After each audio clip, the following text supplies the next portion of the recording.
एक फूल का खिल जाना ही उपवन का मधुमास नहीं है। बाहर घर का जगमग करना भीतर का उल्लास नहीं है। ऊपर से हम खुशी मनाते पर पीड़ा न जाती घर से। अमराई के लहराने पर भी सुलगा करते हैं भीतर से। रेतीले कण की तृप्ति से बुझती अपनी प्यास नहीं है। एक फूल का खिल जाना ही उपवन का मधुमास नहीं है।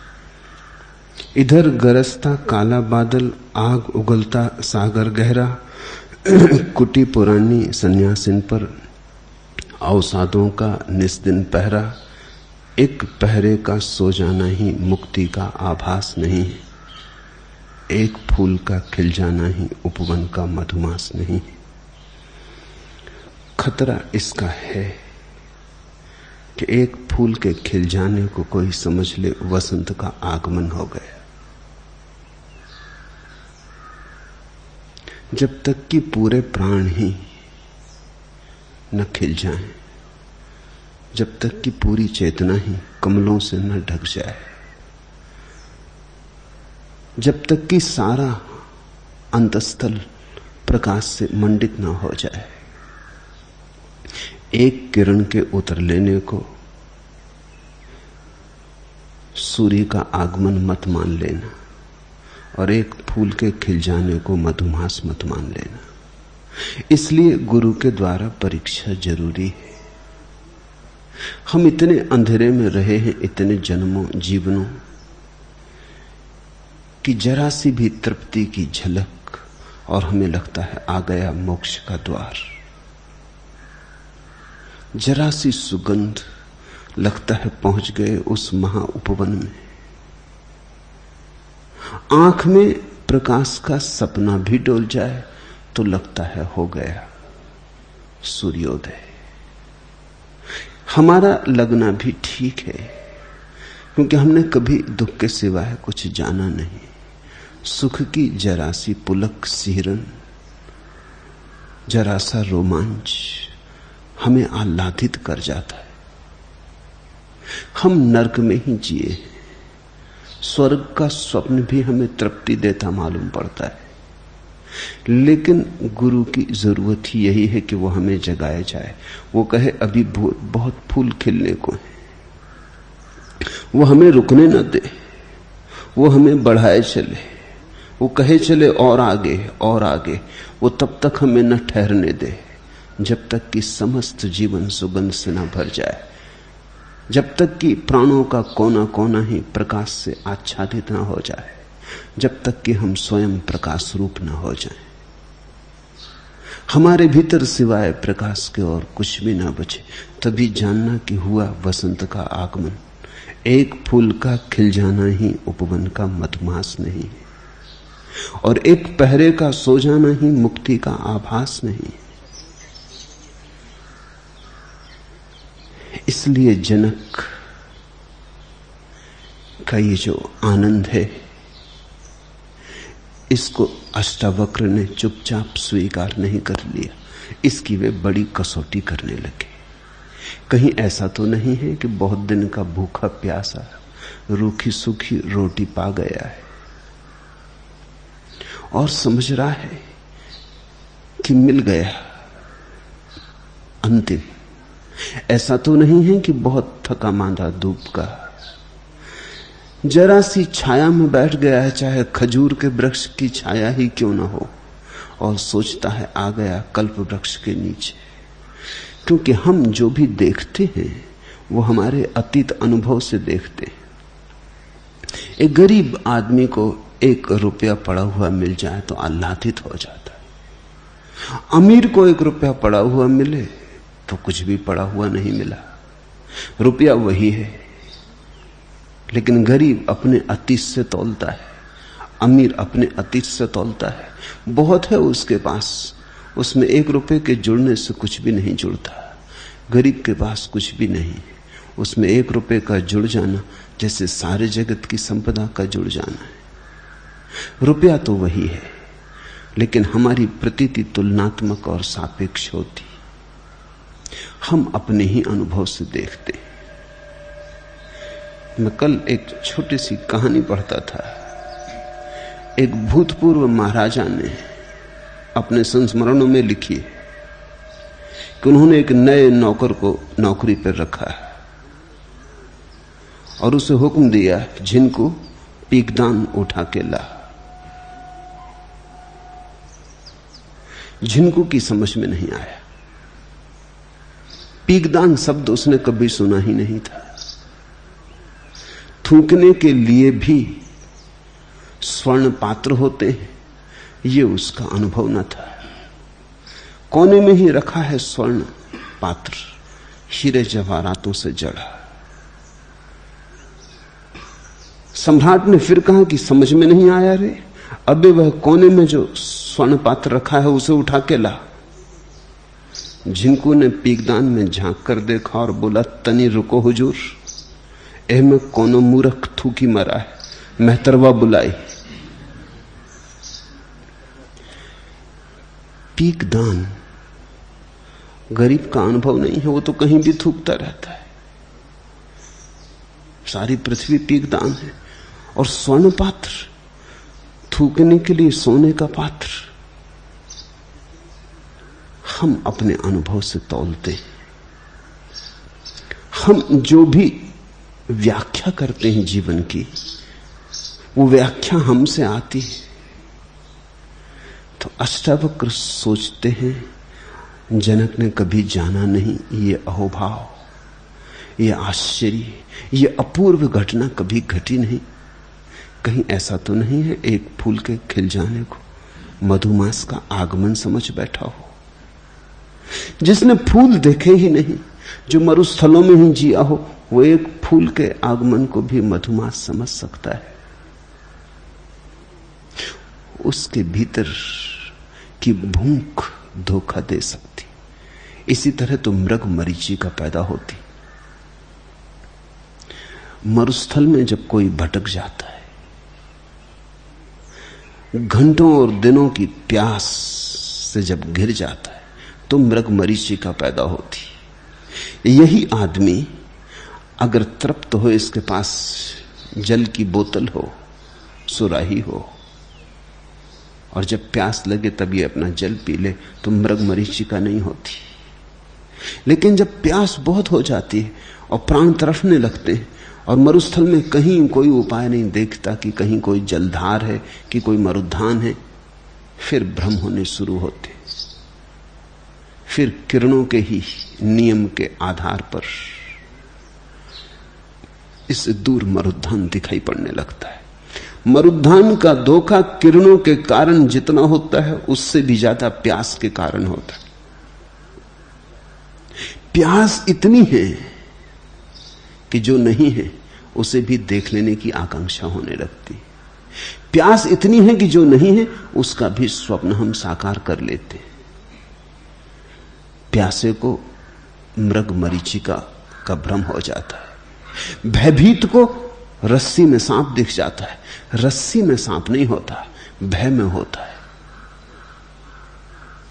अगर बहुत बार सांप से मुकाबला हुआ हो और बहुत बार सांप का दंश झेला हो और सांप की घबराहट प्राणों में बैठ गई हो, तो रस्सी में सांप दिख जाए, इसमें आश्चर्य नहीं। रस्सी में सांप नहीं होता, देखने वाले की आंख और उसके भय में होता है, उसे आरोपित कर लेता है। तो अष्टावक्र परीक्षा ले रहे हैं। इसीलिए हो भी सकता है सूर्योदय हुआ हो, और हो भी सकता है सिर्फ अंधेरे में रहने के कारण प्रकाश का सपना देखा हो। फिर दूसरी बात, इसके पहले कि हम सूत्र में उतरे, जिसके अनुभव में आता है, अनुभव तो सत्य है। जैसे मैंने जाना तो वो मेरे लिए सत्य है, तुमसे कहा वो असत्य होना शुरू हो गए। सत्य कहते ही असत्य होना शुरू हो जाता है। जब तक मैंने अपने भीतर रखा जो मैंने जाना, तब तक वो सत्य है, क्योंकि मैंने जाना अनुभव किया, वो मेरी प्रतीति है, मेरा साक्षात्कार है। जैसे ही तुमसे कहा, शब्द बनाए, व्यवस्था दी, संवाद किया, तुम तक पहुंचाया, वो असत्य होना शुरू हो गया। पहले तो जब मैंने शब्दों में बांधा निशब्द को, तब बहुत कुछ टूट गया। जब मैंने विराट को भरा छोटे से आंगन में, तब बहुत कुछ छूट गया। जब सुबह की ताजगी को शब्दों की मंजूसा में कैद किया, तब कुछ मर गया। जैसे सुबह का सूरज निकला है, नाचती किरणें हरे वृक्षों को पार करती, वृक्ष मस्ती में मदमाते, सुबह की हवा आनंद से नाचती, भागती, खिलखिलाती, ठिठलाती। इस सब को तुम एक छोटी सी पेटी में बंद कर लो।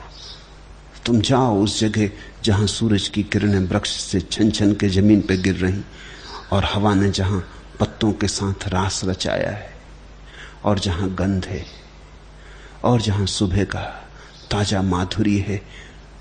तुम इसे एक पेटी में बंद कर लो। पेटी तुम उठा के ले आओ। खाली पेटी ही आती, शायद थोड़ी बहुत भनक आ जाए सुगंध की, लेकिन कैसे बांधोगे प्रकाश को?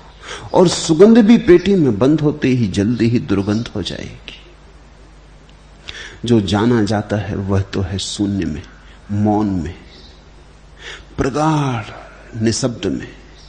फिर जैसे ही शब्द में रखा, अस्त व्यस्त हुआ। फिर कठिनाई यही नहीं है, शब्द में रखने से आधा सत्य तो मर जाता है, आधा भी बच जाए तो बहुत, ये कहने वाले की कुशलता पर निर्भर है। इसलिए दुनिया में ज्ञानी तो बहुत होते हैं, सद्गुरु बहुत नहीं। सद्गुरु का अर्थ है जिसने जाना और जो ऐसी कुशलता से कह देता है कि सत्य का कुछ अंश तो पहुंच ही जाए तुम तक, शिष्य तक कुछ पहुंच जाए। ऐसी कुशलता का नाम सद्गुरु है। ज्ञानी तो बहुत होते हैं।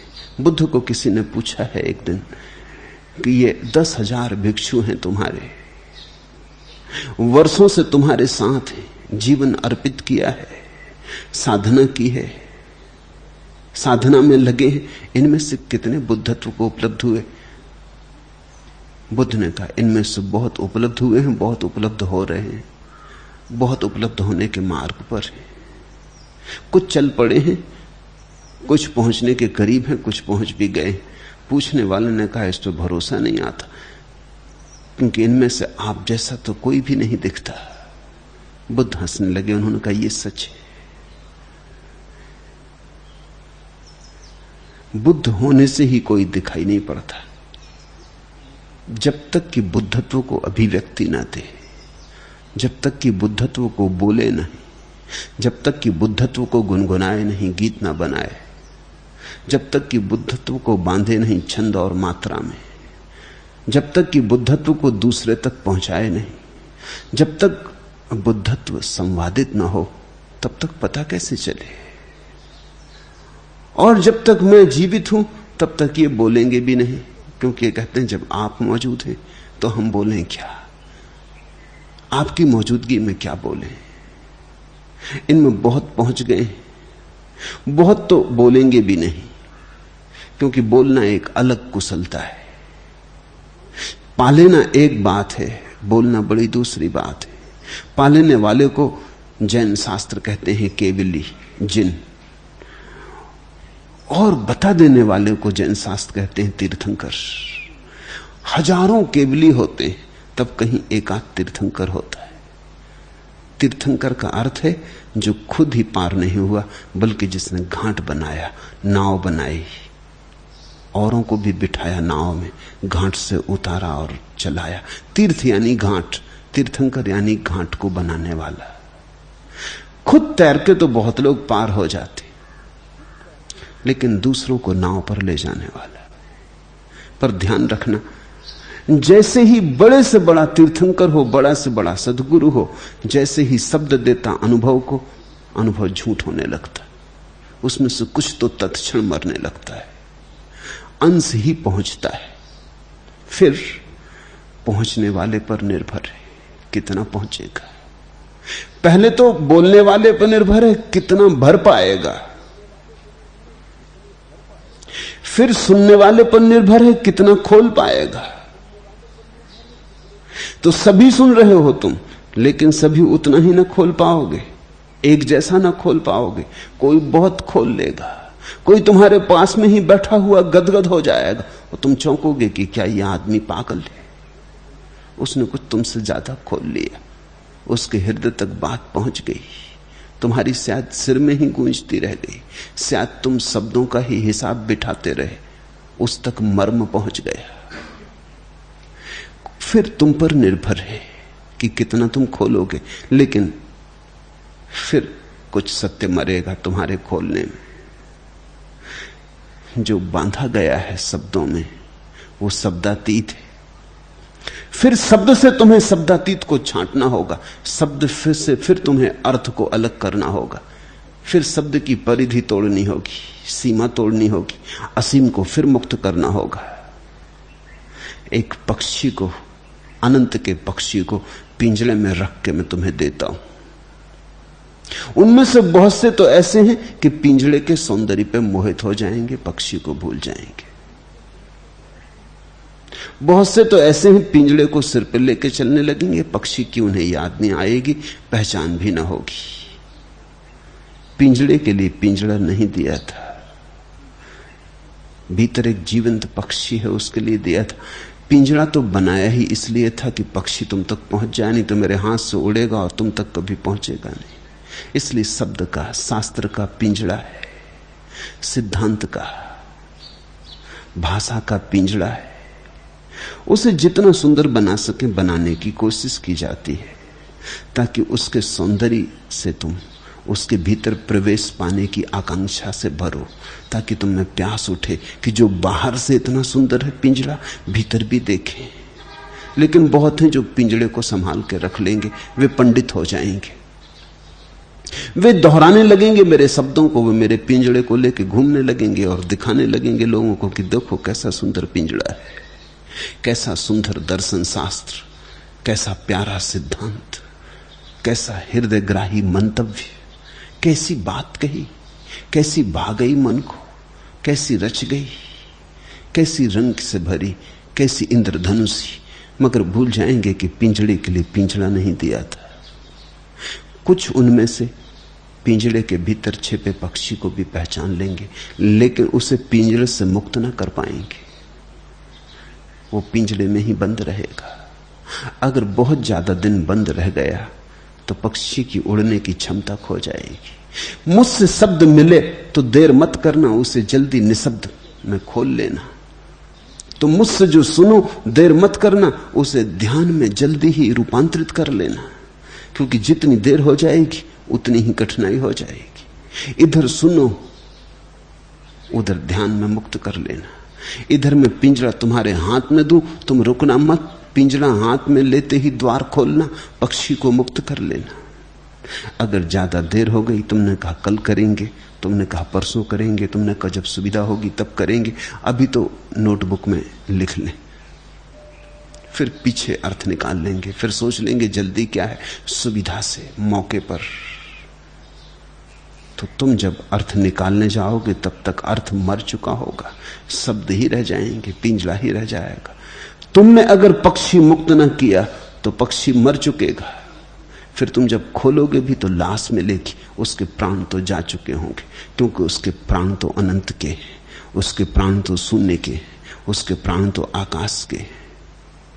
वो पक्षी पिंजरे में रहने को बना नहीं, देह पड़ी रह जाएगी, प्राण का पखेरु तो उड़ जाएगा। फिर तुम उस देह की कितनी ही पूजा करो तो भी उसमें प्राण ना आएंगे।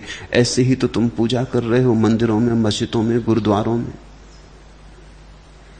मरे पक्षियों की पूजा कर रहे हो। अब प्राण डाल नहीं जा सकते, तुमने अवसर खो दिया। सदगुरु से जब वचन निकले तो उसे तत्क्षण खोल लेना, उसमें एक क्षण की भी देरी खतरनाक। जब वो गर्म हो तभी खोल लेना, जब उसकी ऊष्मा समाप्त ना हो गई हो। जब मैं तुम्हें दे रहा हूं कुछ तो वो गर्म है, ताजा है। तुम उसे रख के मत बैठ जाना। तुम जाके अपने फ्रिज में मत रख देना कि जब सुविधा होगी तब खोल लेंगे, जब जरूरत होगी तब निकाल लेंगे। वो मर जाएगा, उसकी ऊष्मा खो जाएगी, प्राण पखेरु जा चुके होंगे, देह पड़ी रह जाएगी। सत्य की पड़ी हुई देहों का नाम ही शास्त्र है। फिर तुम सिर पर रखो गीता और कुरान और बाइबल और लाख करो पूजा और लाख पट को सिर चढ़ाओ, फूल अर्चना, सब व्यर्थ है, सब बिल्कुल व्यर्थ है। इस आयोजन से अब कुछ होने वाला नहीं। तो जब सद्गुरु बोले उसे तत्क्षण खोल लेना। इधर मैं बोलता जाऊं, उधर तुम खोलते चले जाना। तुम शब्द में बहुत ज्यादा मत उलझना, तुम अर्थ को मुक्त करते चले जाना। तुम फूल में मत उलझना, तुम तो सुवास को मुक्त करते चले जाना। तुम तो पिंजड़े को भूल ही जाना। तुम तो मेरे साथ उड़ना आकाश में तो ज्यादा पा सकोगे। साधारणता तो ऐसा नहीं होगा, तुम मुर्दा मुर्दा पाओगे। फिर अगर तुमने किसी दूसरे को कहा जो तुमने मुझसे सुना, तब तो वो मरे से भी गया बीता है, वो सड़ी हुई लाश है। और ऐसा ही हुआ है, ऐसे ही संप्रदाय बनते। मैंने तुमसे कहा, तुम किसी और को कहोगे, वो किसी और को कहेगा, पीढ़ियां दूसरी पीढ़ियों से कहेंगी, एक समय दूसरे समय से कहेगा, उतरता चला जाता है, फिर सड़ती जाती लाश। इसलिए तो धर्मों से इतनी दुर्गंध आती और धर्मों के नाम पे इतने कत्ल होते हैं। और धर्मों से प्रेम नहीं फैला, दुनिया में घृणा फैली। और धर्मों से संघर्ष हुआ, हत्याएं हुई, युद्ध हुए। प्रार्थना नहीं उतरी, परमात्मा का द्वार नहीं खुला। धर्मों से शैतान की शक्ति बढ़ी, परमात्मा की शक्ति नहीं बढ़ी। क्योंकि तुम जिसे धर्म कहते हो वो सड़ी हुई लाश। अष्टावक्र पूछने लगे, बार बार चोट करने लगे जनक को, क्योंकि जब गुरु देता है तो वो ये जानना चाहता है कि तुम तक जीवित पहुंचा, जीवंत पहुंचा। उष्ण था तभी पहुंचा, तुमने खोला ठीक ठीक। कहीं तुम शब्द से तो आंदोलित नहीं हो गए, कहीं ये जनक पिंजड़ा ही तो नहीं हिला रहा है। इसके भीतर पक्षी भी है, जीवित पक्षी है। उस जीवित पक्षी को मुक्त करने की चेष्टा इसने की है या केवल शब्द जाल में पड़ गया? क्योंकि जो जो अष्टावक्र ने कहा वही वही जनक ने दोहरा दिया है, सिर्फ आश्चर्य शब्द जोड़ जोड़ के वही वही दोहरा दिया है। तो कहीं ये पुनरुक्ति तो नहीं, कहीं ये यांत्रिक स्मृति तो नहीं, कहीं ये जनक बहुत स्मृतिवान व्यक्ति तो नहीं। ये वस्तुता ऐसे हो रहा है जो ये कह रहा है। तो अष्टावक्र सब तरफ से खोदने लगे। ये सूत्र उनकी खुदाई है, इनमें बड़ी करुणा और बड़ी कठोरता भी। कठोरता कि जनक तो अहोभाव की बात कर रहे हैं और अष्टावक्र परीक्षा लेने लगे। करुणा क्योंकि परीक्षा अगर समय पर न ली जाए और समय खो जाए तो फिर बात बेमौसम की हो जाती, फिर उसका कुछ अर्थ नहीं रह जाता। तो अभी अभी ताजी ताजी परीक्षा वो ले रहे हैं कि जो मैंने तुझे कहा है वो पहुंच गया तेरे हृदय तक, बन गया तेरा रक्त मांस मज्जा, तूने उसे रूपांतरित कर लिया अपने प्राणों में, वो तेरे अस्तित्व का हिस्सा हो गया, या केवल बुद्धि में भटकती हुई बात है कि बुद्धि में भटकते हुए शब्द और विचार है? तू कहां से कह रहा है? तेरे भीतर हो गया वहां से कह रहा है, या तूने मुझे सुन लिया और तू मेरे सामने ही मुझी को दोहरा रहा है? तू कहीं ग्रामाफोन का रिकॉर्ड तो नहीं? इसका खतरा है ही, क्योंकि सद्गुरुओं के वचनों की एक खूबी है कि वे बड़े प्यारे हैं। वे इतने प्यारे हैं कि उन पर भरोसा कर लेने का मन होता है। वे इतने प्यारे हैं कि उन पर विश्वास जगता है। यही खतरा है। अगर सत्य पर विश्वास जग गया तो खतरा है। खतरा यही है कि सत्य कभी विश्वास नहीं बन सकता। विश्वास तो सदा झूठ हो जाता है। विश्वास मात्र झूठ है। सत्य से जगनी चाहिए श्रद्धा, विश्वास नहीं।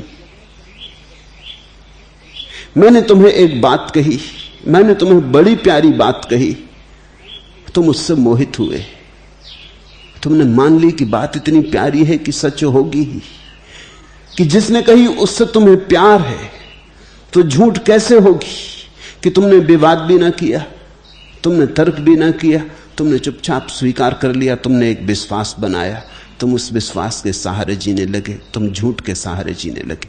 मैंने कही थी सच ही थी, लेकिन तुमने विश्वास बनाया तो झूठ हो गई। श्रद्धा बननी चाहिए। क्या फर्क है श्रद्धा और विश्वास में? जब हम दूसरे को बिना अपने किसी अनुभव की गवाही के मान लेते हैं तो विश्वास, जब हम दूसरे को अपनी अनुभव की कसौटी पे कस के मानते हैं तो श्रद्धा। श्रद्धा अनुभव है, विश्वास दूसरे का अनुभव है, तुम्हारा नहीं। इससे सावधान रहना। तो ये जो जनक कह रहा है विश्वास है या श्रद्धा, इसकी ही कसौटी अष्टावक्र करने लगे। अष्टावक्र ने कहा इहामुत्र विरक्तस्य नित्या अनित्य विवेकिना आश्चर्यम मोक्ष कामस्य मोक्षादेव विभीषिका। जो इहलोक और परलोक के भोग से विरक्त है जनक, और जो नित्य और अनित्य का विवेक रखता है और मोक्ष को चाहने वाला है, वह भी मोक्ष से भय करता है। यही तो आश्चर्य है, तेरे भीतर कहीं मोक्ष का भय तो नहीं बचा है। इसे समझना यह बड़ा अद्भुत सूत्र है। मोक्ष का भय, तुम कहोगे मोक्ष का भय, स्वतंत्रता का भय। हम सभी स्वतंत्र होना चाहते हैं। ये बात क्या हुई कि स्वतंत्रता का भय? स्वतंत्रता से कौन भयभीत है? लेकिन तुम्हें पता नहीं। अष्टावक्र ठीक कह रहे हैं। इस जगत में बहुत कम लोग हैं जो स्वतंत्र होना चाहते हैं। 100 में 99 आदमी तो बातें करते हैं स्वतंत्रता की, लेकिन स्वतंत्र होना नहीं चाहते। परतंत्रता में बड़ी सुरक्षा है, मुक्त होने में बड़ा खतरा है, जोखिम। इसलिए लोग एक परतंत्रता से दूसरी परतंत्रता में उतर जाते, बस परतंत्रता बदल लेते, लेकिन स्वतंत्र कभी नहीं होते। पूंजीवाद साम्यवाद बन जाता है, लेकिन कुछ फर्क नहीं होता। परतंत्रता वहीं के वहीं, एक की गुलामी दूसरे की गुलामी से बदल जाती, मगर फर्क कोई भी नहीं पड़ता। आदमी स्वतंत्र होना ही नहीं चाहता। तो इसे हम समझें स्वतंत्रता का भय। और मोक्ष तो परम स्वतंत्रता है, उसका तो बड़ा भय है। जो बात अष्टावक्र ने उठाई है, उसे 5000 साल के बाद पश्चिम में मनोविज्ञान अब समझ पा रहा है। पश्चिम के बहुत बड़े मनोवैज्ञानिक एरिक फ्रोम ने इस पर बड़ा जोर दिया, बड़ी खोज की है इस संबंध में। फियर ऑफ फ्रीडम, स्वतंत्रता का भय। हम चाहते हैं कि कोई हमें बांध ले, इसलिए तो लोग हमें बांध पाते। तुम सोचते हो लोग बांध लेते हैं इसलिए तुम बंधे हो, तो तुम गलती में हो। जो नहीं बंधना चाहता उसे कोई भी नहीं बांध सकता। तुम बंधना चाहते हो इसलिए लोग बांध लेते। तुम्हारे बंधने की चाह पहले, बांधने वाला बाद में आता है। पहले मांग फिर पूर्ति। तुम पुकारते हो कि कोई बांध ले, तो बांधने वाला आ जाता है। फिर तुम चीखते चिल्लाते हो कि मुझे बांध लिया गया। मेरे पास लोग आते हैं, वो कहते हैं बड़े बंधन में, पत्नी है, बच्चे। अगर किसने तुम्हें कहा था? कौन तुम्हारे पीछे पड़ा था? और लाख लोग पीछे पड़े थे। अगर तुम्हें नहीं बंधना था तो कौन बांध सकता था?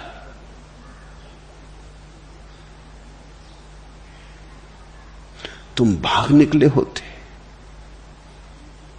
घर में आग लगी हो और तुम घर के भीतर बैठे हो, लाख तुम्हें लोग समझाएं, करे बैठे रहो, कोई हर्जा नहीं। तुम बैठ ना सकोगे, तुम कहो हो गई समझदारी की बात है, मैं बाहर चला। तुम बैठो, तुम भाग खड़े होते।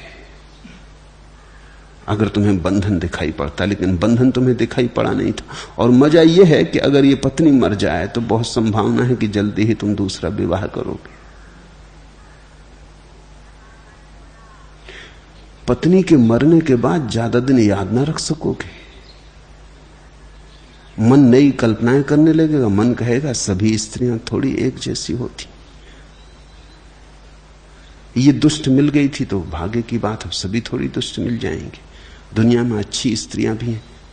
अपनी पत्नी को छोड़कर सभी स्त्रियां अच्छी हैं ही। कोई अच्छी स्त्री मिल जाएगी तो जीवन में सुख हो जाएगा। फिर तुम खोजने लगे।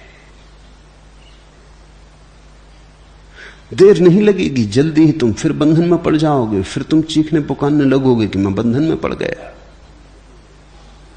तुम ही बनाते हो अपने बंधन, क्योंकि बिना बंधन के रहने के लिए बड़ा साहस चाहिए। अनबंधा रहने के लिए बड़ा साहस चाहिए, क्योंकि बिना बंधन के रहने का अर्थ हुआ कि न कोई सुरक्षा है। कल का पता नहीं क्या होगा। पत्नी तुम क्यों खोज लाए हो? कल की व्यवस्था के लिए। कल अगर तुम्हारे जीवन में काम वासना उठेगी तो कौन तृप्त करेगा? तो तुमने पत्नी खोज ली जो कल भी मौजूद होगी। पत्नी ने पति खोज लिया है, क्योंकि कल की क्या सुरक्षा है? भोजन कौन देगा? मकान कौन देगा? वस्त्र कौन देगा? अलंकरण कौन देगा? कल की सुरक्षा तुमने कर ली, परसों की सुरक्षा कर ली।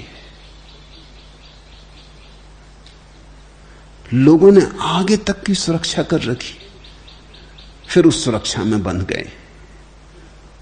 तुमने एक मकान बना लिया, तुमने बैंक में बैलेंस इकट्ठा कर लिया, तुमने धन प्रतिष्ठा बना ली। अब तुम कहते हो बड़ा बंध गया हूं। लेकिन कौन तुम्हें बांधता है? तुम बंधे हो इसलिए कि बंधन में कुछ सुरक्षा है। कल अगर बीमार हुए तो क्या होगा? मरने लगे तो क्या होगा? मोहम्मद के जीवन में उल्लेख है, उनको जो कुछ मिलता दिन भर में, वो खाने पीने के बाद जो बचता सांझ को बांट देते, रात भिखारी होकर सो जाते। ये उनके जीवन भर की व्यवस्था थी। जिस रात मरे, उनकी पत्नी ने यह सोच के कि मौत करीब आती, चिकित्सक कहते हैं बचने का अब कोई उपाय नहीं, दवा दारू की जरूरत पड़े, रात वैद्य बुलाना पड़े, हकीम बुलाना पड़े, तो उसने 5 रुपए बचा कर रख लिए, 5 दिनार बचा कर रख लिए। 12 बजे रात मोहम्मद बड़े तड़फने लगे। उन्होंने अपनी पत्नी को बुलाया और कहा कि देख, मुझे लगता है कि मेरे जीवन भर का जो नियम था वो टूटा जा रहा है। मरने के वक्त मैंने कल के लिए कभी कोई व्यवस्था नहीं की, और मुझे आज डर लग रहा है कि घर में कुछ रुपए अगर हो तो जल्दी उन्हें तू बांट दे, नहीं तो परमात्मा के सामने आखिरी दिन लज्जित होना पड़ेगा। वो मुझसे पूछेगा तो फिर आखिरी दिन तूने रुपए बचा लिए। पत्नी तो घबरा गई कि इन्हें पता कैसे चला।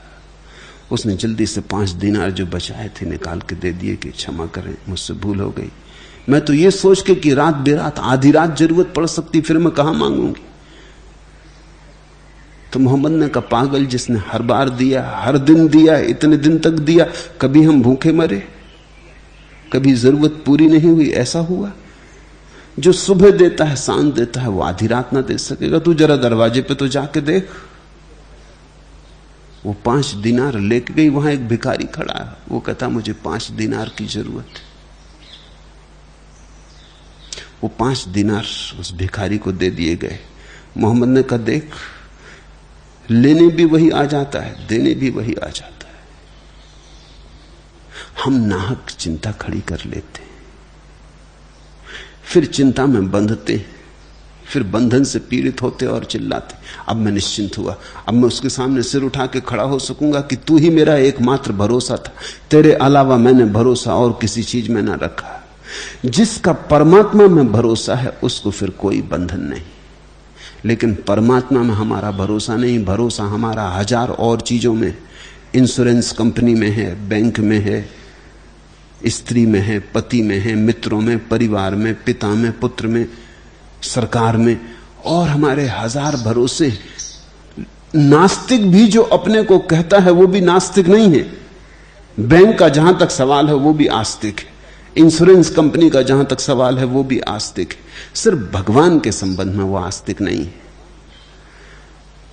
आस्तिक का अर्थ है जिसने अपनी सारा भरोसा परमात्मा में रखा, जिसने सारा भरोसा जीवन की ऊर्जा में रखा, अस्तित्व में रखा।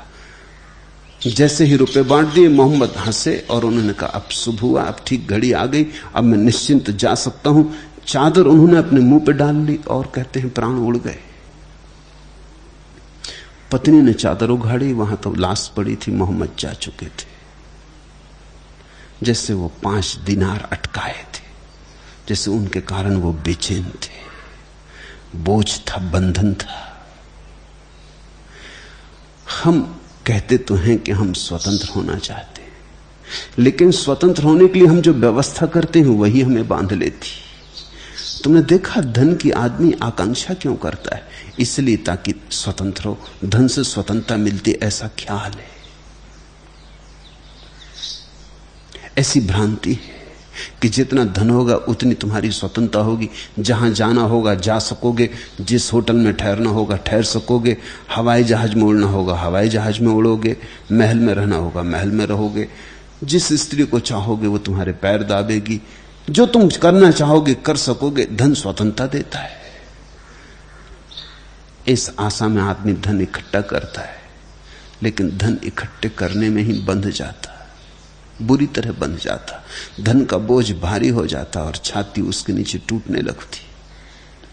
ये तो हमारी साधारण स्वतंत्रता है। फिर परम स्वतंत्रता का नाम मोक्ष है।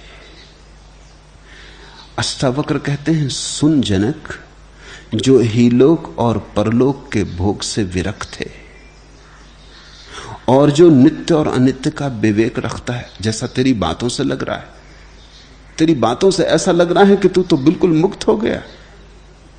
न इस लोक की तेरी कोई आकांक्षा है, न परलोक की तेरी कोई आकांक्षा है, न तू यहां कुछ चाहता है, न स्वर्ग में कुछ चाहता है। और ऐसा लगता है तेरी बातों से कि तुझे तो विवेक उत्पन्न हो गया, तुझे तो पता है अनित्य क्या है, नित्य क्या है, सार क्या, असार क्या। तुझे तो दिखाई पड़ गया ऐसा मालूम होता है, तुझे दर्शन हो गया ऐसा मालूम होता है। लेकिन फिर भी मैं तुझसे पूछता हूं कि मोक्ष को चाहने वाला मोक्ष से ही भय करे, इस आश्चर्य का तुझे पता है? कहीं तेरे भीतर मोक्ष से भी तो भय नहीं है अभी। अगर है तो ये सब बातचीत है जो तू कर रहा है। उस भय के कारण तू बंधा ही रहेगा, तू संसार निर्मित करता रहेगा। हमने भय के कारण ही संसार निर्मित किया है। संसार यानी हमारे भय का विस्तार। और तब एक बड़े मजे की बात कि तुम्हारा भगवान भी तुम्हारे भय का विस्तार, और तुम्हारा स्वर्ग भी तुम्हारे भय का विस्तार, तुम्हारा पुण्य भी तुम्हारे भय का विस्तार। तुम अगर पुण्य भी करते हो तो इसी भय से कहीं नरक न जाना पड़े। तुम अगर पाप भी नहीं करते तो इसी भय से कि कहीं नरक न जाना पड़े। तुम अगर पुण्य करते हो तो इसी भय से कि कहीं स्वर्ग न खो जाए, स्वर्ग की अप्सराएं और कल्पवृक्ष और शराब के बहते झरने न खो जाएं। तुम अगर मंदिर और मस्जिद में जाके सिर टेक आते हो तो सिर्फ इसीलिए कि परमात्मा अगर कहीं हो तो नाराज ना हो जाए। तुम्हारा धर्म तुम्हारे भय से निकलता, अधर्म हो गया। इस जहर से अमृत न निकलेगा, इससे तो जहर ही निकलता है।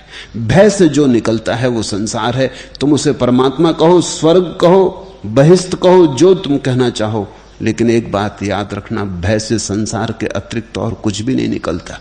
भय से मोक्ष कैसे निकलेगा? ये तो ऐसा होगा जैसे रेत से कोई निचोड़ ले तेल को। नहीं, ये होता नहीं। भय से मोक्ष नहीं निकलता, अभय से मोक्ष निकलता है। फिर मोक्ष का भय क्या है? अष्टावक्र क्यों कहते हैं कि देख ले तू अपने भीतर खोजबीन करके, कहीं मोक्ष का भय तो नहीं। मोक्ष का भय क्या है? मोक्ष का भय महामृत्यु का भय है। मोक्ष तुम्हारी मृत्यु है। तुम्हारे मुक्त होने का एक ही अर्थ है तुम्हारा बिल्कुल मिट जाना। तब जो शेष बचेगा वही मोक्ष है। तुम जहां बिल्कुल ना रहोगे तुम्हारी रूपरेखा भी ना बचेगी, तुम बिल्कुल खो जाओगे। जहां मृत्यु में तो आदमी बचता है, मोक्ष में बिल्कुल नहीं बचता। मृत्यु में तो शरीर खोता है, मन बचता है, अहंकार बचता है, संस्कार बचते हैं, सब कुछ बच जाता है, सिर्फ शरीर बदल जाता है। मृत्यु में तो केवल वस्त्र बदलते हैं, पुराने जीर्ण शीर्ण वस्त्र छूट जाते, नए वस्त्र मिल जाते। मोक्ष में शरीर भी गया, संस्कार भी गए, अहंकार भी गया, मन भी गया, तुमने जो जाना अनुभव किया सब गया, तुम गए, तुम पूरे के पूरे गए, समग्रता से गए। फिर जो शून्य बचता है तुम्हारे अभाव में, तुम्हारी गैर मौजूदगी में जो बचता है, वही मोक्ष, वही परमात्मा है, वही सत्य है। तुम तो ऐसे चले जाओगे जैसे प्रकाश के आने पर अंधकार चला जाता। मोक्ष के आने पर तुम ना बचोगे। मोक्ष महामृत्यु है। उपनिषद कहते हैं गुरु महामृत्यु है, क्योंकि गुरु के माध्यम से मोक्ष की तरफ चलना पड़ता है। गुरु सिखाता ही है मरने की कला। अष्टावक्र ठीक कहते हैं, आश्चर्यम मोक्ष कामस्य मोक्षादेव विभीषिका। मैंने देखा है, अष्टावक्र कहते हैं कि मोक्ष की कामना करने वाले लोग भी मोक्ष से ही डरे होते हैं। जनिक, तू जरा गौर से देख ले, कहीं तेरे भीतर भी कोई भय की रेखा तो नहीं है। अगर है तो फिर मोक्ष की ये बातें सब व्यर्थ है, अनर्गल प्रलाप है, पागल का प्रलाप है, इनमें फिर कुछ भी सार नहीं।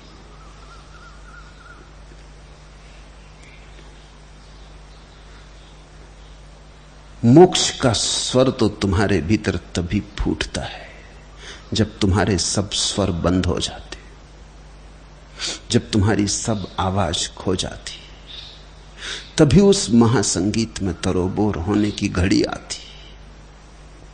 तुम खाली करो सिंहासन, सिंहासन पर बैठे बैठे मोक्ष नहीं।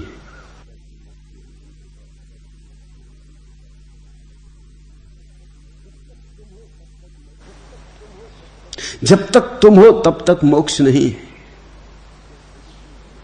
जैसे ही तुम न हुए, मिटे, झुके, खोए, मोक्ष है। मोक्ष था ही सदा से, तुम्हारे कारण दिखाई ना पड़ता था। तुम ओठ थे, तुम पर्दा थे, तुम ही अड़चन थे, तुम ही बाधा थे।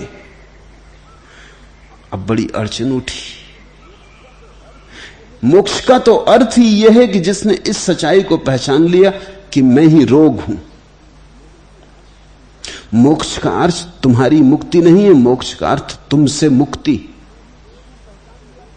जिसने पहचान लिया कि मैं ही रोग हूं, सारे रोग का आधार मैं ही हूं, और जिसने कहा कि ठीक, अब मैं ये आधार छोड़ता हूं, अब मैं न होने की तैयारी दिखलाता हूं, अब मैं मरने को राजी हूं।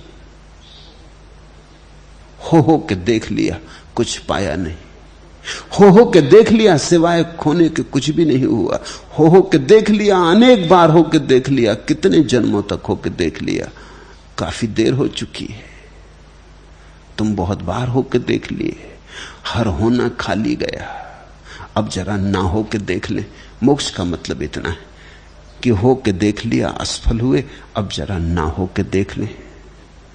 जनक, कहीं तेरे भीतर कुछ भय तो नहीं? मोक्ष कामस्य मोक्षात विभीषिका आश्चर्यम। अष्टावक्र कहते हैं, तू आश्चर्य की बात करता है, सुन, बड़े आश्चर्य मैं तुझे बताता हूं। बड़े से बड़ा आश्चर्य यह है कि मोक्ष की कामना करने वाला भी मरने से डरता है, और जो मरने से डरता है वो मोक्ष को कैसे उपलब्ध होगा? मोक्ष तो महामृत्यु है।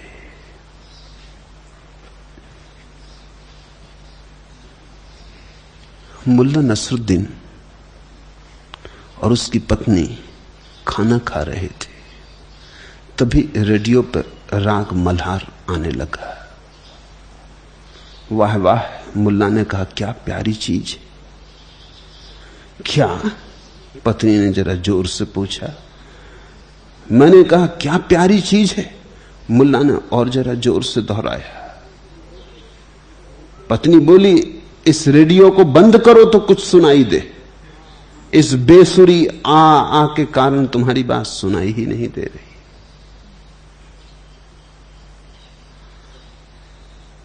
मुल्ला उसी मल्हार राग की बात कर रहा है जिसको पत्नी कह रही ये बेसुरी आ इसके कारण तुम्हारी बात ही सुनाई नहीं दे रही।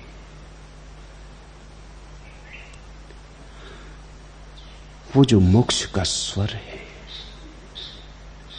किन्हीं को तो मल्हार राग मालूम होती, किन्हीं को सिर्फ आ क्या लगा रखा है शोरगुल। जो भयभीत हैं उन्हें तो वो व्यर्थ का शोरगुल मालूम होता है, क्योंकि उन्होंने व्यर्थ के शोरगुल को सार्थक समझ रखा है, इसलिए सार्थक उन्हें व्यर्थ मालूम होने लगा। वो उल्टे खड़े हैं, शीर्षासन कर रहे हैं। लेकिन जिन्होंने व्यर्थ को व्यर्थ जान लिया है, उन्हें तत्क्षण वो जो मोक्ष की ध्वनि जो तुम्हारी मृत्यु में थोड़ी सी आती, वो राग मल्हार हो जाती, वो जीवन का महासंगीत हो जाता है। अगर तुमने जीवन से कुछ भी समझा तो एक बात तो समझो कि जीवन बिल्कुल असार है। इसमें सार जैसा कुछ भी तो नहीं है।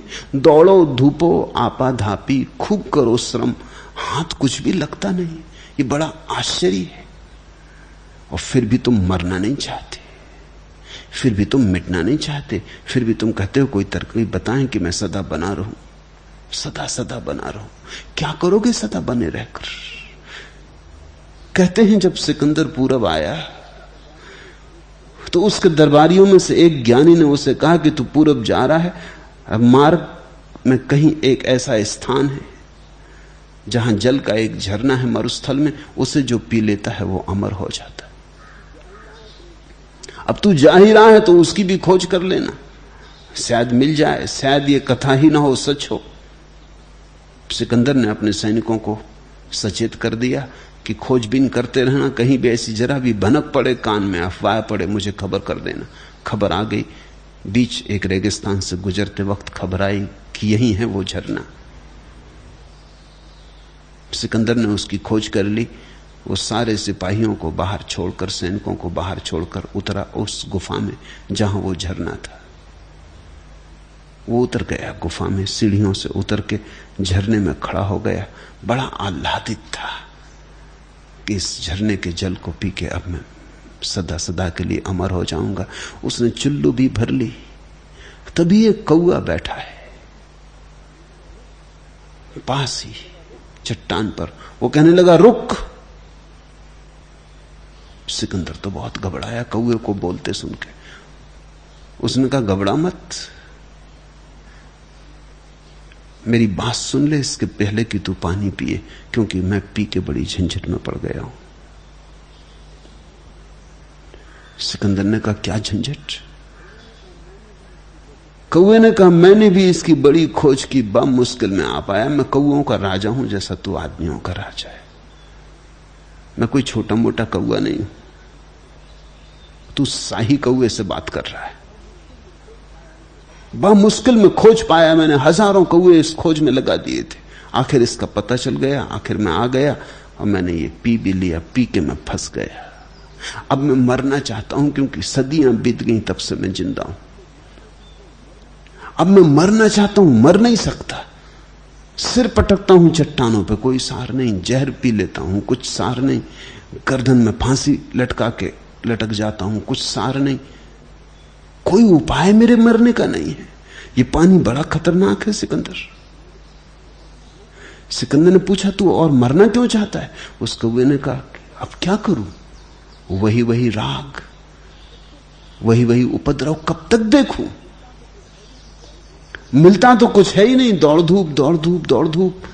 अब तो मैं उनसे ईर्ष्या करने लगा जो मर जाते, कम से कम शांति तो मिल जाती।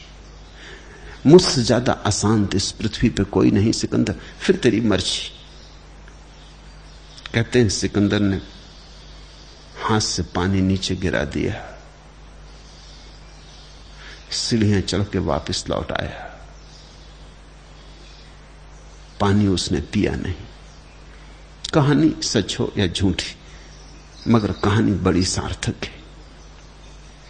तुम ही सोचो, अगर तुम अमर हो जाओ क्या करोगे? ये 50, 60, 70 साल की जिंदगी तो किसी तरह कट जाती। ये कोई बड़ी जिंदगी नहीं है। 70 साल आदमी जीता, उसमें से 20-25 साल तो सोने में निकल जाते हैं। 8 घंटा रोज सोया तो 1/3 तो सोने में निकल गया। 15-20 साल पढ़ने लिखने में, स्कूली उपद्रव में निकल गए, तब कुछ होश ही नहीं था। बचे 20 साल तो दफ्तर, फैक्ट्री, दुकान, मजदूरी, पत्नी, बच्चे, हजारों उपद्रव, मंदिर, मस्जिद, इसमें निकल गए। तुम्हारे पास बचता क्या? 70 साल में 7 मिनट भी बचते। लेकिन तुम जरा सोचो कि अगर मरो ही ना तो कैसी असुविधा खड़ी ना हो जाएगी। जिसको जीवन की ये व्यर्थता दिखाई पड़ती, वो अमरत्व की आकांक्षा नहीं करता।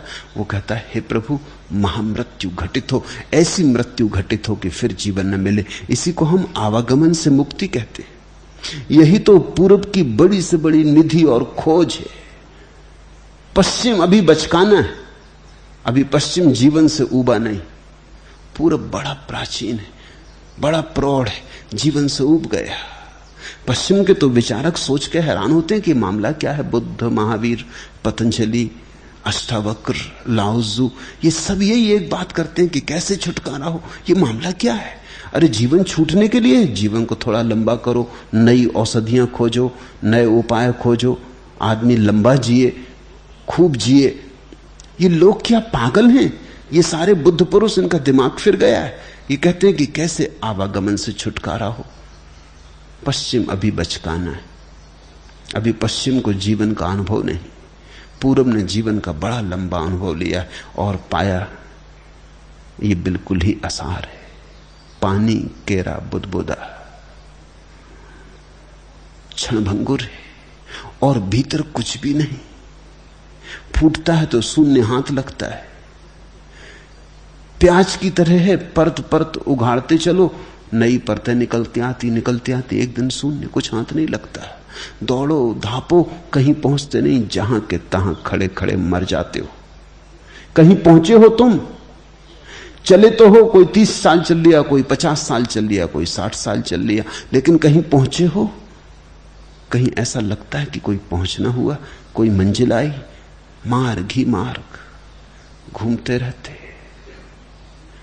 कहीं पहुंचना तो होता नहीं, तृप्ति तो कुछ होती नहीं। एक अतृप्ति दूसरी अतृप्ति में ले जाती, दूसरी अतृप्ति तीसरी अतृप्ति में। 2 अतृप्तियों के बीच थोड़ी सी आशा रहती कि शायद तृप्ति हो, बाकी तृप्ति कभी होती नहीं, संतोष कभी आता नहीं। संतुष्टि इस जगत में है ही नहीं। जन्म मरण से छुटकारे की आकांक्षा मोक्ष है। अष्टावक्र ने कहा कि तू जरा गौर से देख, जरा हाथ में खुर्दबीन लेके देख जनक, कहीं भी भय तो नहीं है मरने का। नहीं तो ये सब बात, ऊंची ऊंची बात की बात रह जाएगी। अगर तेरे प्राण में ये उतर गई हो तो तू मरने को राजी होना चाहिए, तू महामृत्यु के लिए राजी होना चाहिए। तब तो तू अहोभाव से नाचता हुआ मृत्यु के स्वागत के लिए जाना चाहिए। जो नाचता हुआ, गीत गुनगुनाता हुआ मृत्यु के स्वागत को गया है, उसी ने जीवन को जाना है। जो डरते और कपते मृत्यु की तरफ जा रहे हैं, वो जीवन को नहीं जाने, नहीं पहचाने। और चूंकि जीवन को नहीं पहचाने, इसलिए मृत्यु का अर्थ भी नहीं समझ पाते। मृत्यु तो छुटकारा है, मृत्यु तो विश्राम है। लेकिन अगर मरते समय तुम्हारे मन में यह कामना रही कि फिर हो जाऊं, मरते वक्त अगर तुम्हारे मन में यह कामना रही कि अभी थोड़ी देर और जी जाता, तो तुम फिर लौट आओगे। तुम्हारी वासना तुम्हें फिर खींच लाएगी, वासना के धागे फिर तुम्हें वापस किसी गर्भ में ले आएंगे। मरते वक्त जो कहता है अहो धन्य भागी में, आश्चर्य कि अब मैं जा रहा हूं और फिर कभी ना आऊंगा। बुद्ध ने ऐसी चेतना को अनागामिन कहा है, जो जाता है और फिर कभी नहीं आता, फिर जिसका आगमन कभी नहीं होता। बुद्ध ने कहा धन्य है वे जो अनागामिन है, मरते क्षण जो पूरे मर जाते हैं और जो कहते हैं ये यात्रा समाप्त हुई, ये व्यर्थ की दौड़धाप बंद हुई, ये सपना अब और नहीं देखना है। मोक्ष कामस्य मोक्षात् विभीषिका आश्चर्यम। तो तू जरा देख, उस पर आश्चर्य कर अगर कहीं भय हो। धीर पुरुष तो भोगता हुआ भी और पीड़ित होता हुआ भी नित्य केवल आत्मा को देखता हुआ न प्रसन्न होता है और न क्रुद्ध होता है। धीरस्तु भोज्यमानो अपि पीड्यमानो अपि सर्वदा आत्मानं केवलम पश्यन् न तुष्यति न कुप्यति। कहने लगे अष्टावक्र की जनक देख, जो वस्तुतः ज्ञान को उपलब्ध हो गया, जो धीर पुरुष है, वो फिर ना तो प्रसन्न होता है और ना क्रुद्ध होता है। हानि हो तो अप्रसन्न नहीं, लाभ हो तो प्रसन्न नहीं, मान हो तो प्रसन्न नहीं, अपमान हो तो क्रुद्ध नहीं। तू जरा भीतर देख, अगर तेरा सम्मान हो तो तू प्रसन्न होगा, अगर तेरा अपमान हो तो तू नाराज होगा, अगर तू हारे जीवन में, आज तू सम्राट है कल भिखारी हो जाना पड़े, तो तेरे चित्त में कोई अंतर पड़ेगा?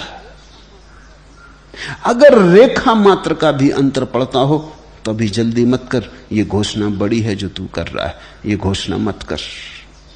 फिर ये घोषणा अयोग्य और खतरनाक है, क्योंकि कहीं इस घोषणा को तू भरोसा करने लगे कि ये सत्य है तो फिर तू सत्य को कभी भी ना पा सकेगा।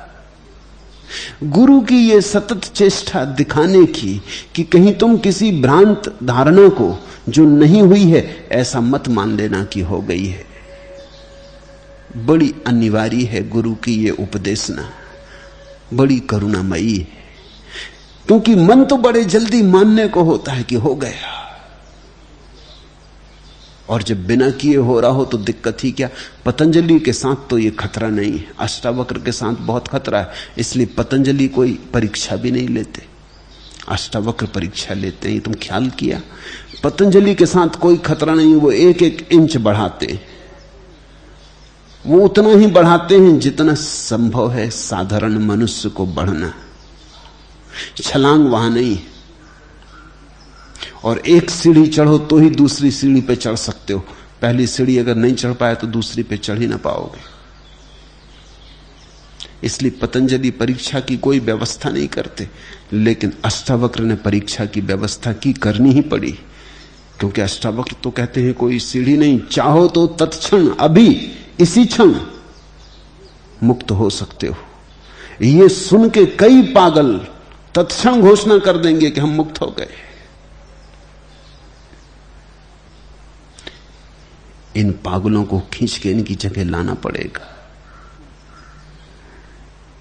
इनके लिए सूत्र दिए जा रहे हैं। जो अपने चेष्टारत शरीर को दूसरे के शरीर की भांति देखता है, वह महाशय पुरुष स्तुति और निंदा में भी कैसे क्षोभ को प्राप्त होगा। चेष्टमानम शरीरम स्वा पश्यन्ति अन्य शरीरवत्। जो अपने शरीर को भी ऐसा देखता है जैसे किसी और का शरीर है, जो अपने शरीर को भी अपना नहीं मानता, जिसने अपने शरीर से भी उतनी ही दूरी कर ली है जितने दूसरे के शरीर से है। जैसे तुम्हारे शरीर को कोई चोट पहुंचाए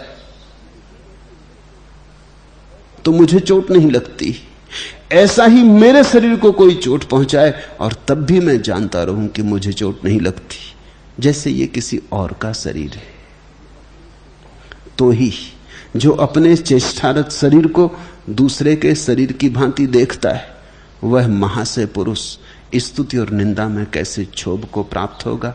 संस्तवे चापी निंदायाम कथम क्षुभेत महाशया। ये महाशय शब्द बड़ा प्रिय है,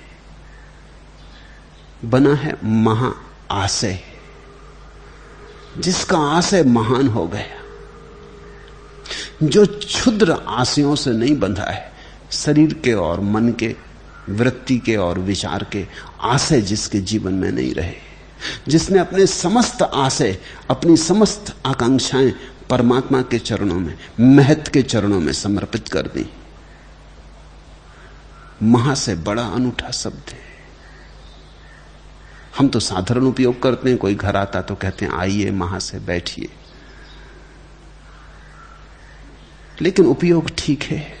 हमें यह मान के चलना चाहिए कि दूसरा महा से है, किसी क्षुद्र प्रेरणा से नहीं आया होगा, प्रभु प्रेरणा से आया है।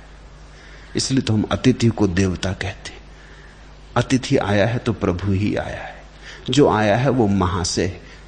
चोर भी आया है तो भी किसी महा से आया होगा। ऐसी प्रतीति साधु स्वभाव की होनी चाहिए। कहते हैं वह महा से पुरुष स्तुति और निंदा में कैसे क्षोभ को प्राप्त होगा। तो तू देख जनक, तुझे क्षोभ होगा। तेरी स्तुति करूं तो तुझे प्रसन्नता होगी। प्रसन्नता भी क्षोभ है। क्षोभ का मतलब होता है तरंगें उठाना, क्षुब्ध हो जाना। क्रोध तो क्षोभ है ही, प्रसन्नता भी क्षोभ है।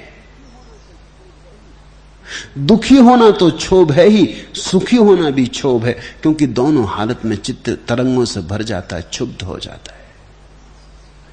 जो सुख और दुख के पार है वही क्षुब्ध होने के पार है, उसे फिर कोई क्षुब्ध नहीं कर पाता। तो वो कहते हैं कि अगर तेरा कोई अपमान करे जनक तो तू क्षुब्ध होगा, तेरा कोई सम्मान करे तो तू क्षुब्ध होगा। तुझमें कोई अंतर पड़ेगा, कोई भी अंतर पड़ेगा, अंतर मात्र पड़े तो तू जो अभी कह रहा है वो तूने मेरी सुनी बात दोहरा दी। और सत्य को पुनरुक्त नहीं करना चाहिए, सत्य को अनुभव करना चाहिए। जो इस विश्व को माया मात्र देखता है और जो कौतुक को पार कर गया है, वह धीर पुरुष मृत्यु के आने पर भी क्यों भयभीत होगा। जिसकी जिज्ञासा, कुतूहल, अज्ञान सब बीत गए, जिसको अब पूछने को कुछ नहीं बचा है, जो पूछने की यात्रा समाप्त कर चुका, जिसके सब प्रश्न गिर गए, विगत कौतुका, ये शब्द प्यारा है। जिसके मन में अब पूछने के लिए कुछ भी नहीं, प्रश्न ही नहीं।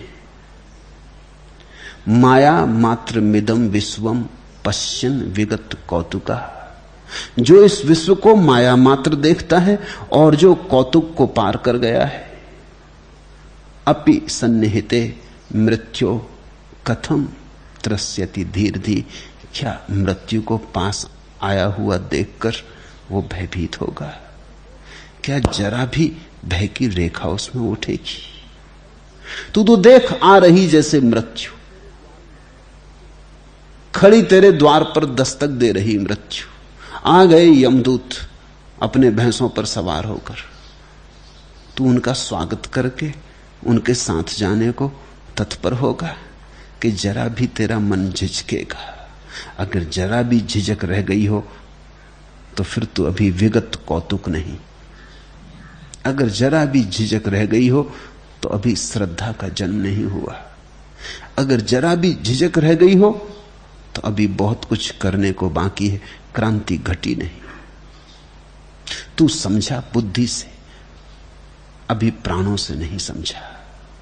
तूने जाना ऊपर से, अभी अंतरतम में प्रकाश का दिया नहीं जला। जिस महात्मा का मन मोक्ष में भी स्पृहा नहीं रखता और जो आत्मज्ञान से तृप्त है, उसकी तुलना किसके साथ हो सकती है? जिस महात्मा का मन मोक्ष में भी स्पृहा नहीं रखता, निस्पृहम मानसम यस्य नैरास्ये अपि महात्मना। जो इतना ज्यादा वासना के पार हो गया कि मोक्ष की भी वासना नहीं है, हो तो हो, ना हो तो ना हो। ये आत्यंतिक स्थिति है जब मोक्ष की भी वासना नहीं होती, तभी मोक्ष फलित होता है। ये मोक्ष का विरोधाभास है। कल मैं एक सूफी फकीर का जीवन पढ़ता था।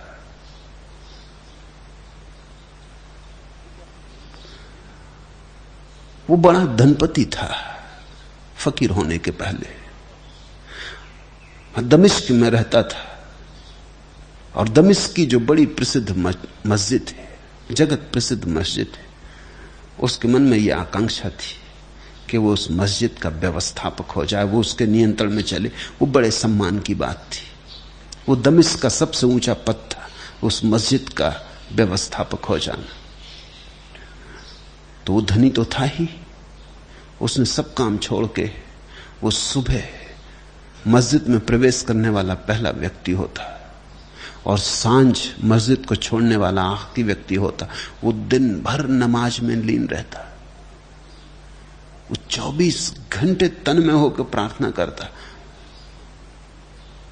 इस आशय से भीतर कि जब लोग मुझे इतनी प्रार्थना में देखेंगे तो आज नहीं कल मस्जिद में आने वाले लोगों का ये भाव होगा ही कि इतने बड़े नमाजी के रहते हुए कोई और दूसरा व्यवस्थापक हो।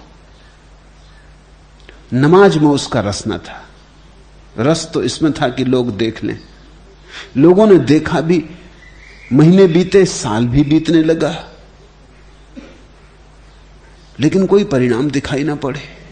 ईश्वर से तो कुछ उसे लेना देना भी न था, वो तो सिर्फ प्रदर्शन था। साल पूरा हो गया तो उसने कहा ये तो फिजूल की बात है। अगर साल भर में गांव के लोगों को इतना भी पता नहीं है कि कोई आके कहता भी नहीं मुझसे कि तुम व्यवस्थापक हो जाओ, तो उस रात उसने कहा कि व्यर्थ है, ये बात छोड़ दी।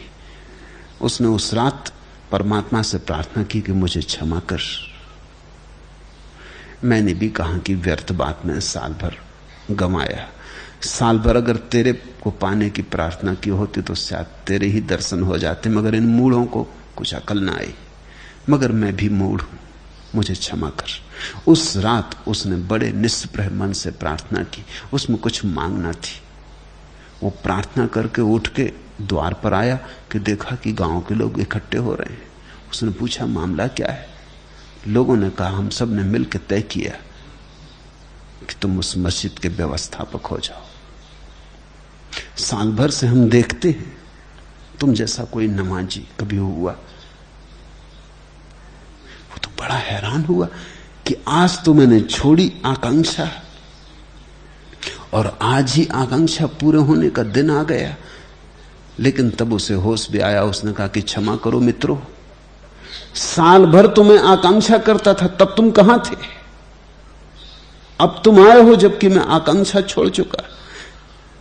जब आकांक्षा छोड़ने से ऐसा फल मिलता है तो अब आकांक्षा ना करूंगा, अब तुम व्यवस्थापक किसी और को बना लो।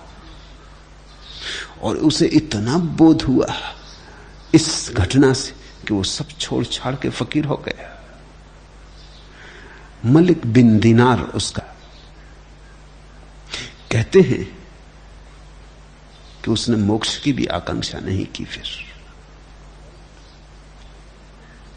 स्वर्ग की आकांक्षा का तो सवाल ही नहीं, उसने आकांक्षा ही नहीं की। जब मरा तो किसी बुजुर्ग को सपने में दिखाई दिया और बुजुर्ग ने पूछा क्या खबर है, वहां कैसा हुआ? क्योंकि जिस दिन मलिक बिन दीनार मरा उसी दिन एक और फकीर मरा, हसन नाम का एक फकीर मरा। दोनों की बड़ी ख्याति थी। तो पूछा बुजुर्ग ने कि तुम दोनों साथ साथ मरे, एक ही समय मरे, तो मोक्ष के दर पहुंचे होगे, पहले प्रवेश किसको मिला? मलिक बिन दीनार ने कहा कि मैं भी बड़ा चकित हूं, पहले प्रवेश मुझको मिला।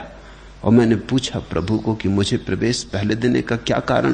क्योंकि हसन मुझसे ज्यादा बुद्धिमान है, हसन मुझसे ज्यादा ज्ञानी, हसन के पास तो मैं भी सीखने जाता था।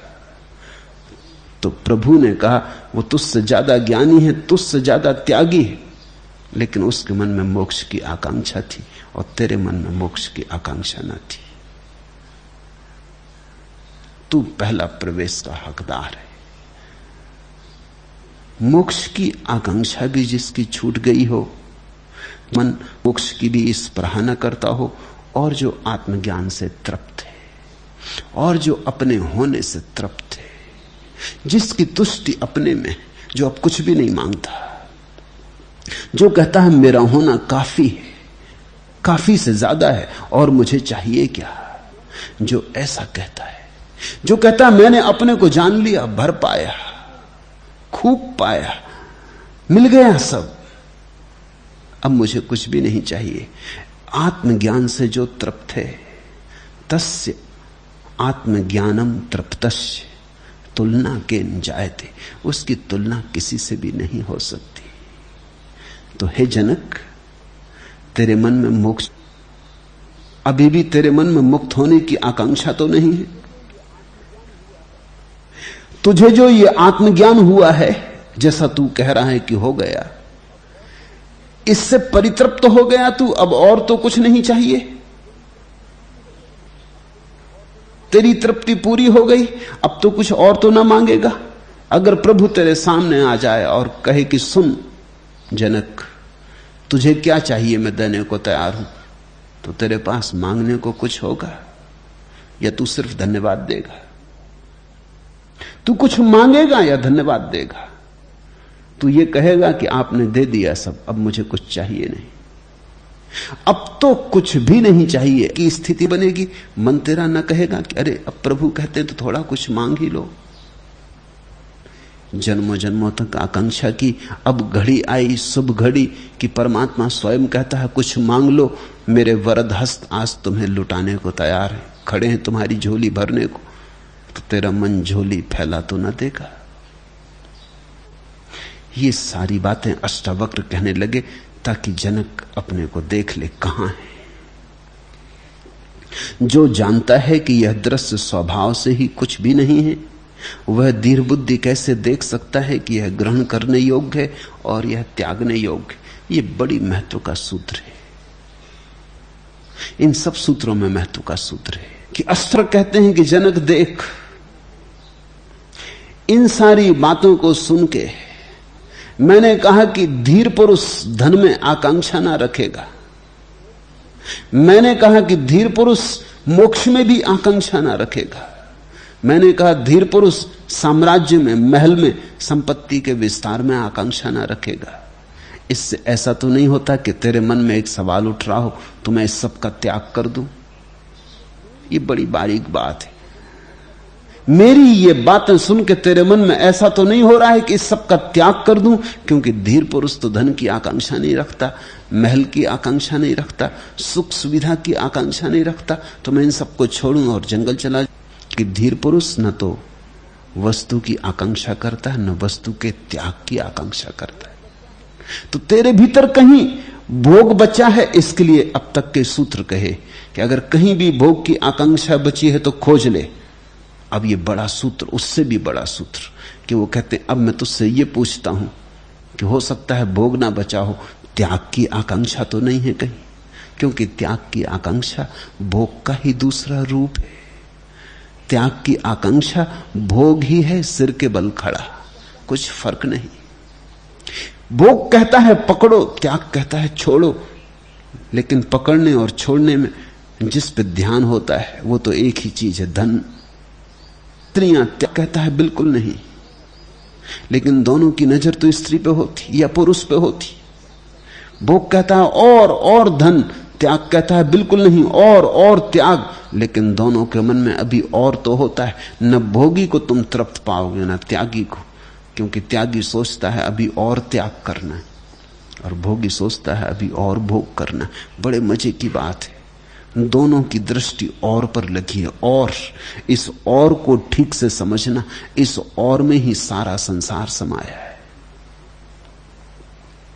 तुम भोगी को भी बेचैन पाओगे, वो कहता है कि है कार तो है लेकिन और बड़ी चाहिए, मकान है लेकिन और बड़ा चाहिए। तुम त्यागी के भीतर खोजो, त्यागी कहता है कि ये तो कुछ छूने को है, क्रोध छोड़ा, माया छोड़ी, मोह छोड़ना है, प्रतिष्ठा छोड़नी, अहंकार छोड़ना है, लेकिन और की दौड़ तो बराबर जारी है। न भोगी तृप्त है न त्यागी तृप्त है। स्वभावादेव ज्ञानानो दृश्य मेतन किंचन इदम ग्राहमिदम त्याज्यम सकिम पश्यति धीरधि। जो वस्तुतः धीर हो गया, जो वस्तुतः धैर्य को उपलब्ध हो गया, जो वस्तुतः शांत हो गया, और जिसने वस्तुतः जान लिया कि ये सब दृश्य स्वभाव से ही कुछ भी नहीं है, ना उठती। भोगी और योगी में बहुत अंतर नहीं है, वो एक ही सिक्के के दो पहलू हैं। भोगी और त्यागी में कोई भेद नहीं, वो एक ही तर्क की दो व्याख्याएं, मगर तर्क एक ही है। वास्तविक धीर तो वही है जो दोनों के पार हो गया। देखते हैं परीक्षा कैसी कठिन होती जाती, जनक को कैसे कसते जाते, सब तरफ से भागने की कोई जगह नहीं दे रहे। अभी तक भोग का खंडन किया था, तो एक उपाय था जनक को भागने का, कि जनक सोचता कि ठीक है, अष्टावक्र कहते हैं कि ये सब नहीं करता, तो एक छुटकारे की जगह थी, तो ठीक है, सब छोड़ दूंगा। अहंकार ज्ञान के दावे में छोड़ भी सकता है, अगर इस पे ही कसौटी हो जाए कि तुमने जो वक्तव्य दिया है जनक कि मैं जाग गया, ये वक्तव्य तभी सही सिद्ध होगा जब तुम सब ये छोड़ दो, क्योंकि जागा हुआ आदमी इन सब चीजों में नहीं होता। तो अहंकार की ये खूबी है, सूक्ष्म खूबी, कि अहंकार इसके लिए भी राजी हो जाएगा। जनक कहता अच्छा, अगर यही कसौटी है हम पूरी किए देते, मैं जाता, ये सब छोड़ के, ये रहा पड़ा साम्राज्य, मैं चला। लेकिन उससे कुछ सिद्ध न होता कि साम्राज्य स्वप्नवत हुआ, क्योंकि स्वप्न न तो पकड़े जा सकते हैं और न छोड़े जा सकते। जब तुमसे कोई कहे कि मैंने लाखों रुपए त्याग कर दिए, तो समझ लेना कि त्याग नहीं हुआ, हिसाब जारी है। तब तुम पक्का समझ लेना कि यह आदमी अभी भी हिसाब कर रहा है किसने कितने छोड़ दिए। रुपए अभी भी बहुत वास्तविक हैं। मेरे एक मित्र हैं, उन्होंने लाखों रुपए छोड़े, मुझसे बुजुर्ग हैं, कई वर्ष हो गए तब उन्होंने छोड़े, मगर जब भी मैं उनसे मिलने जाता था तो वो किसी न किसी बहाने ये बात निकाल ही देते कि मैंने लाखों रुपए पे लात मार दी। गई लात ने मारी लेकिन लग नहीं पाई। इसको दोहराते क्यों हैं? 30-35 साल की बात गई बीती हो गई, इसको दोहराते क्यों? वो लाखों का हिसाब अभी भी कायम है। पहले अकड़ के चलते रहे होंगे कि मेरे पास लाखों हैं, अब अकड़ के चलते हैं कि लाखों पे लात मार दी। अकड़ वहीं के वहीं। पहली अकड़ से दूसरी अकड़ थोड़ी ज्यादा खतरनाक है, क्योंकि पहली अकड़ तो दिखाई भी पड़ जाती, दूसरी दिखाई भी नहीं पड़ती, अति सूक्ष्म है। जनक के लिए वो दरवाजा खुला रखा था इतनी देर तक अष्टावक्र ने, अब उसे भी बंद कर दिया। अब जनक को भागने की कोई जगह नहीं रही। तो हुआ है या नहीं हुआ है तो नहीं हुआ है, बचने का कोई उपाय नहीं है। स्वभावादेव ज्ञानानो दृश्यमेतन किंचन। अरे जिसे सब माया दिखाई पड़ने लगी, उसे कैसा छोड़ना, कैसा पकड़ना? इदम ग्राहमिदम त्याज्यम स किम पश्यति धीर्धि। उसे तो कुछ दिखाई ही नहीं पड़ता कि इसमें पकड़ना और छोड़ना क्या।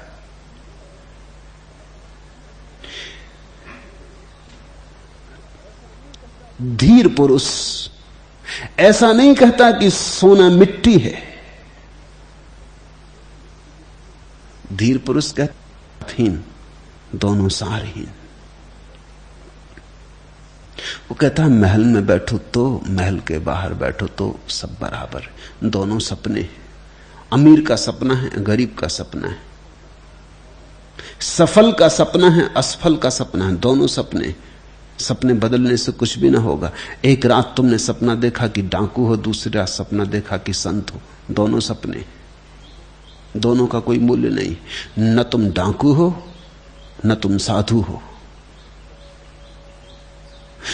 तुम जब तक अपने को कोई तादाद न देते हो तब तक भ्रांति जारी रहेगी। तुम तो परम शून्य हो, तुम तो परम प्रज्ञा हो, तुम तो परम। छोड़ा वो भी कर्म हुआ, पकड़ा वो भी कर्म हुआ, दोनों में तुम कर्ता हो गए, दोनों में अहंकार निर्मित होगा। कृत्य से अहंकार निर्मित होता है, तुम साक्षी हो जाओ। जिसने अंतःकरण के कसाय को त्याग दिया है और जो द्वंद्व रहित और आशा रहित है, ऐसे पुरुष को दैव योग से प्राप्त वस्तु से न दुख होता है और न सुख होता है। जिसने अंतःकरण से कसाय को त्याग दिया, अंतःकरण से कसाय को त्यागने का अर्थ है जिसने जाग के देख लिया कि कसाय मेरे नहीं, न भोग मेरा न त्याग मेरा। जिसने अंतःकरण से कसाय को त्याग दिया है और जो द्वंद्व रहित और आशा रहित है, अब न तो कोई द्वंद्व है भीतर, क्योंकि दो बचे नहीं, सिर्फ साक्षी बचा है। साक्षी सदा एक है। और यह शब्द बड़ा अद्भुत है, निर्द्वंदस्य निराशिषा, जो द्वंद्व से रहित और आशा से रहित है। अब जो कोई भी आशा नहीं करता कि ऐसा हो वैसा हो, ये मिले वो मिले, जिसके लिए कल समाप्त हो गया। दो कल हैं हमारे आज के दोनों तरफ। एक कल है बीता हुआ, उसने अति के कल को छोड़ दिया, जिसने कह दिया कि जो भी मैं अब तक था सब सपना था, वो मुक्त हुआ अतीत से। और जिसने सब आशा छोड़ दी, जिसने कहा जो मैं हूं वो काफी हूं, अब मुझे कुछ और होना नहीं, कहीं और जाना नहीं, जहां हूं वहीं मेरा घर है, जहां हूं वैसा होना ही मेरा स्वभाव है,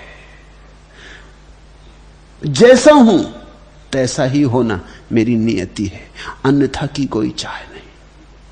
उसने भविष्य को मिटा दिया। जिसने अतीत और भविष्य को पहुंच डाला, वो शाश्वत में प्रवेश कर जाता है। अंतस्त्यक्त कसायस्य निर्द्वंदस्य निरा। तो ये समझना, ये सूत्र याद रखना, भूलना मत। तुम कहते हो जो मिलता अपने कृत्य से, कर्म से, ये कर्म की फिलॉसफी नहीं है, ये साक्षी का दर्शन है। अष्टावक्र कहते हैं उसे दुख मिलता तो वो कहता दैव योग, प्रभु इच्छा, अदृश्य की इच्छा। दुख मिलता तो सुख मिलता तो, न तो सुख में वो कहता है कि मेरे कारण मिला, न दुख में कहता मेरे कारण मिला। वो तो कहता मैं तो सिर्फ देखने वाला हूं, ये मिलना न मिलना उसकी लीला। वस्तु में दुख है और न सुख है। जीसस ने सूली पर आखिरी क्षण में कहा है, तेरी मर्जी पूरी हो। मेरी मर्जी मत सुन, मैं क्या कहता हूं इस पे ध्यान मत दे, तेरी मर्जी पूरी हो। क्योंकि मैं तो जो भी कहूंगा वो गलत होगा और तू जो भी कहेगा वही ठीक है। मैं चाहूं या ना चाहूं वही हो जो तेरी मर्जी। जब भी तुम प्रभु से प्रार्थना करते हो और कहते हो ऐसा कर दे वैसा कर दे। एक सूफी फकीर हुआ, उसके दो बेटे थे, जुड़वा बेटे, बड़े प्यारे बेटे थे और बड़ी देर से बुढ़ापे में पैदा हुए थे। उसका बड़ा मोह था उन पर। वो एक दिन मस्जिद में प्रवचन दे के लौटा, घर आया तो उसने आते से रोज पूछता था कि आज बेटे कहां हैं। अक्सर तो वो मस्जिद जाते थे, आज नहीं गए थे सुनने। उसने पूछा पत्नी से, बेटे कहां हैं? उसने कहा आते होंगे, कहीं खेलते होंगे, तुम भोजन तो कर लो। उसने भोजन कर लिया। भोजन करके उसने फिर पूछा कि बेटे कहां, क्योंकि ऐसा कभी ना हुआ था। वो भोजन 20 साल पहले अमानत में कुछ मेरे पास रख गया था, 2 हीरे रख गया था।